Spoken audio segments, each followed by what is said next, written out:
Alright. So this is Mentos' game.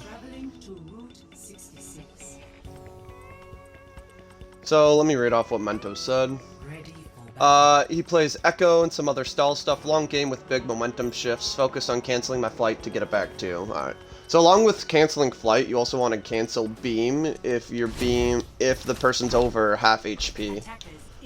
So those are two things you really want to focus on canceling with Echo, because you want to get them back quick. You want them to basically spam them off cooldown for extra mobility and to be able to, you know, kill the shit faster. So the very first thing that we want to see here, for a lot of DPS players, they get way too greedy. They get way too greedy, expecting way too much value from the flanks that they take or the angles that they take. So we don't want you to overstay your welcome on any of these angles. Right. So flying up here will get you killed a lot of times if they actually have a DPS looking for you.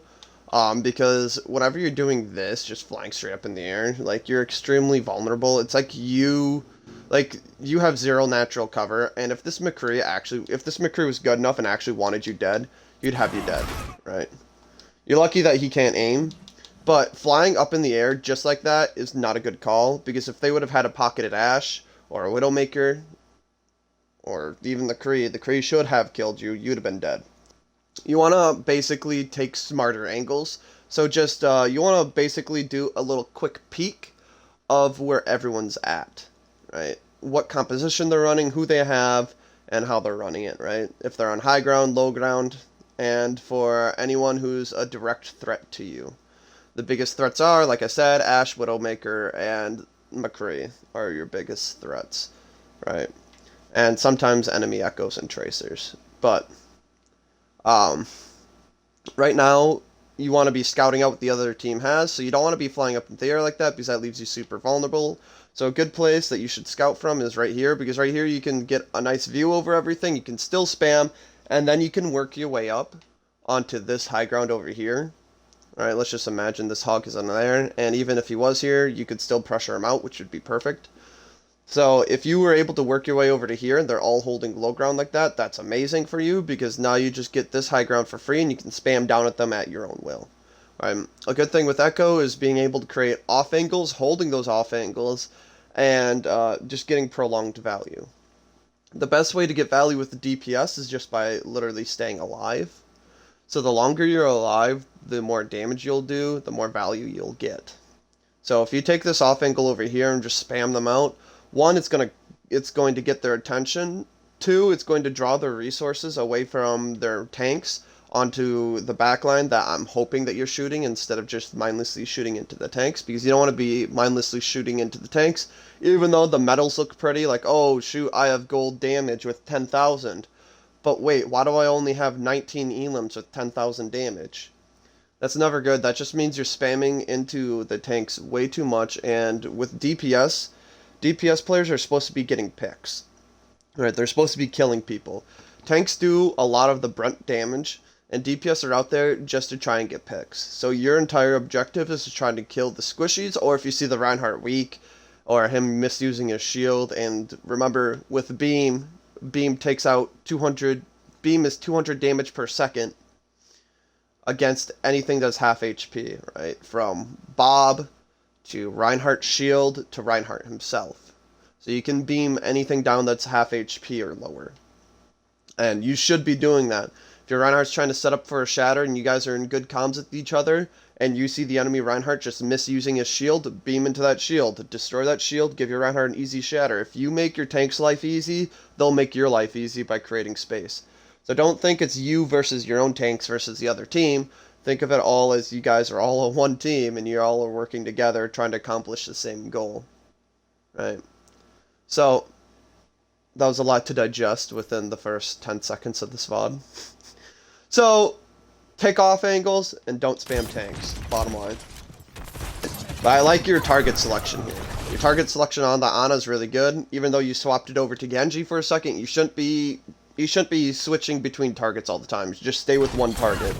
Unless if your team's calling them out 1 HP, then obviously swap to that person who's 1 HP. But until then, don't go after this full HP Genji that was just getting, healed. Go after the Ana that's up on the high ground all by yourself. Alright. You're also engaging while you're antied, which is very, very risky.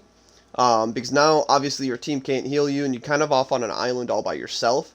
Because now you're pushing forward past the everyone to try and flank and kill their Ana, basically. I would not suggest doing this flank until you're full HP. Right here, you shouldn't be spamming down the Mercy or the Genji, because the Genji's going to protect the Mercy, and Genji's going to get healed, right? So you're not going to kill them as of right now. But you could potentially kill this McCree, and this McCree, one, he's all by himself. Two, he's the biggest threat to you, right? Genji is a very, very small threat to you, kind of like Reinhardt. Like, most of the time, you're not going to get killed by a Reinhardt. But you always want to be trying to take out your biggest threat, and your biggest threat right now is this McCree. This McCree is going to try and focus you out all game because he's the hit scan of the enemy team. So you need to be trying to focus him out, because after once you kill the enemy McCree, the only last hit scan on the enemy team is their Ana, and their Ana's a lot easier to kill than their McCree. So you want to be focusing out their McCree here, so then you can have free skies, so you can do more. I do like how you're trying to go for the Ana in this situation, but as soon as you see this Roadhog, you need to make sure that he doesn't have hook. So you need to back out right now. You can't get hooked by this Roadhog and get killed. You are lucky as fuck. I see you're trying to get the coveted Mercy pocket right now.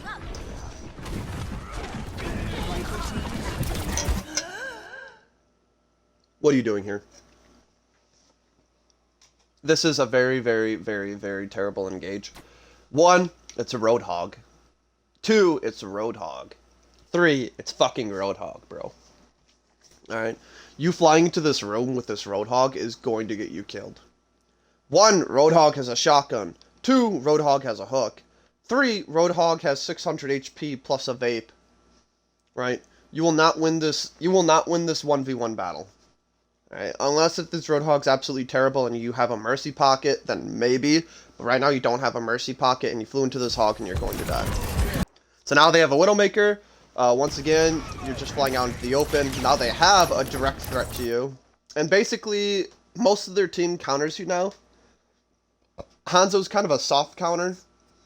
Ana is a soft counter.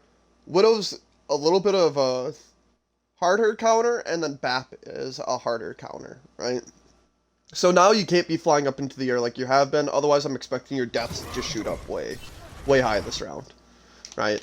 A good place for you to be, once again, is utilizing this high ground. Have them push you off this high ground. If you know the Widowmaker's over here, well look, you can play right here and you can still spam down that hog, maybe get a shot into the Baptiste, but right here you'd want to play it safe and spam down this hog. Alright, if hog has hook and he's going to hook you, just fly away. You just have to be ready to react to what the enemy team is doing. So now they're running double sniper. It is a lot easy. So now that they're running double sniper, it's kind of easy for you to get value. You just have to be aware of the Widowmaker sightlines. Right? As soon as I was about to get it, you get your head blown off. When they have a Widowmaker, you can't be sitting down mid, spamming down mid. You have to be taking off angles, smarter angles. Right? Good players will require you to do this, right? So if you know there's a Widowmaker down mid, stand over here, because now the Widowmaker has to take a different positioning to kill you. Or, if you want to be super aggressive, you could be coming over here, right? Spamming down at them like this. There's a lot of different angles that you could be taking that isn't directly down mid, right down the Widowmaker's sightlines, but yet you found the one angle that the Widowmaker can shoot you from, so... it's a lot. So as I was saying, one, you want to be aware of enemy sightlines, but what if you can go on a flank on the if you can go on a flank and eliminate the Widowmaker or Hanzo, you're going to get a lot of value that way, right? Because you in close range, you will out DPS both of those DPS. So if you know the Widowmaker is coming up to this high ground, as you can see her rotating up here.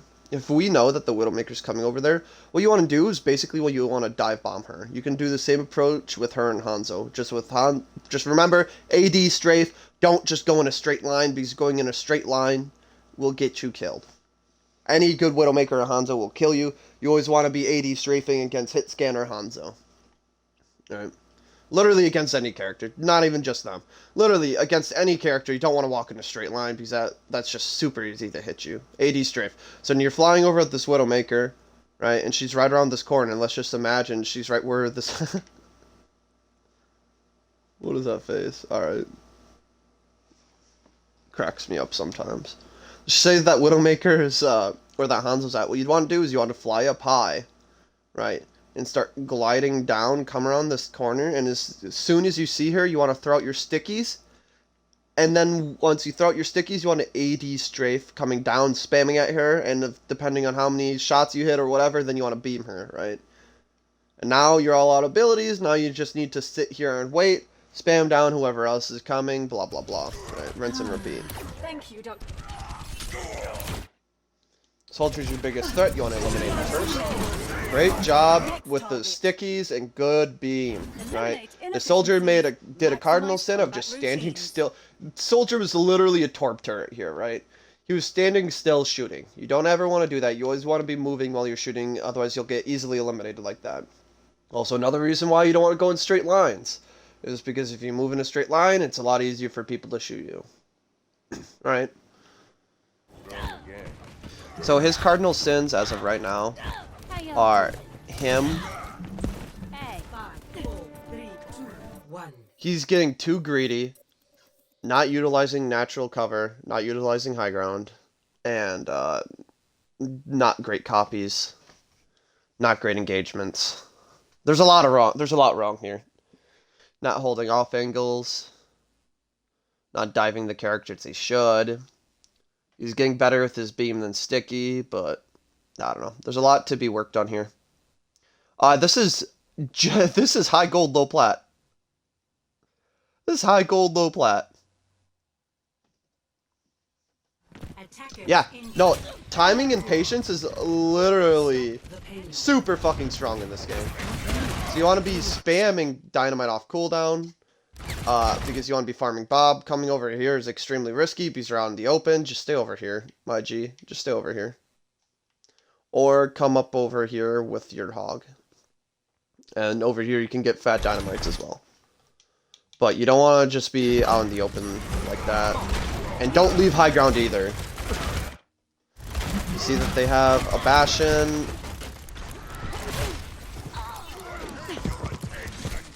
Your aim's not the best. 30 seconds remaining. Aim isn't the best. I don't recommend playing Ashe in this situation. I'd recommend playing Hanzo because Hanzo does a lot of burst damage, and it's a lot easier for you to kill Bastion with a Hanzo than it is Ashe. Because Hanzo provides a lot of shield break. Remember, with Hanzo or Ashe as well, you always want to alternate fire onto shields because that does more damage per second. And welcome back, Smiley. Good target selection. Nice. Dynamite cart. You don't want to... So you shouldn't be the one touching the cart here. Your Sigma should be. Right? You should not... You should be playing for your life right now. And you should just literally be staying alive here. Right now you're throwing away your life because you're just inting into the cart. Your Sigma should be the one inting into the cart, not you. Well, hello there, Bastion. You know, Bastion has a critical hitbox. Just so everyone knows. Bastion does have a critical hitbox, and I'll show you really quick.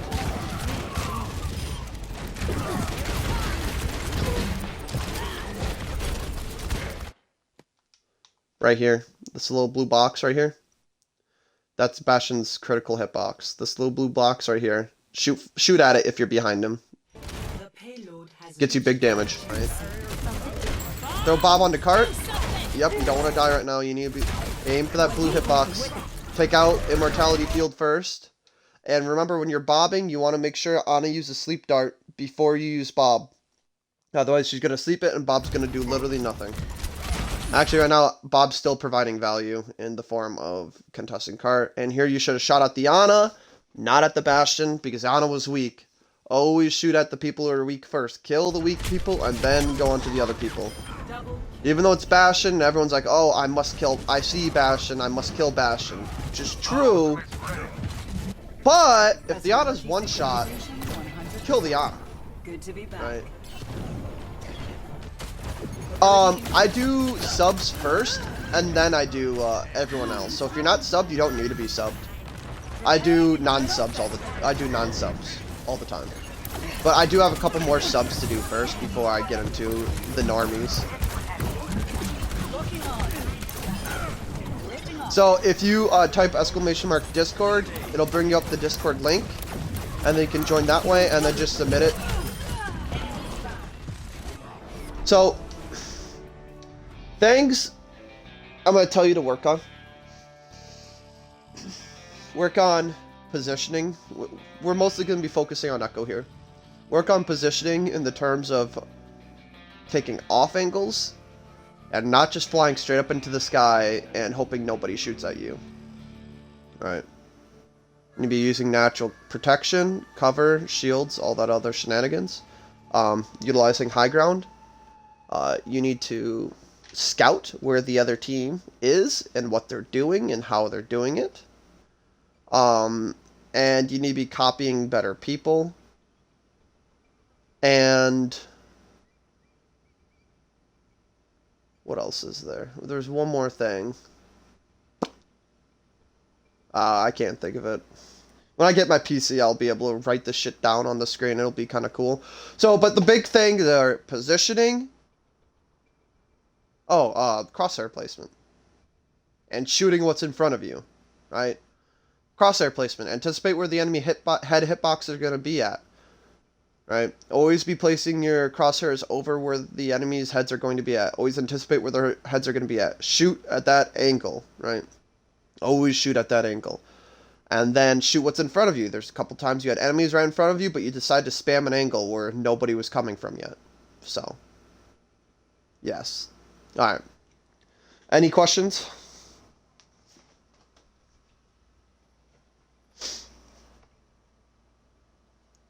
God damn, bro. That was a fucking 50-minute VOD.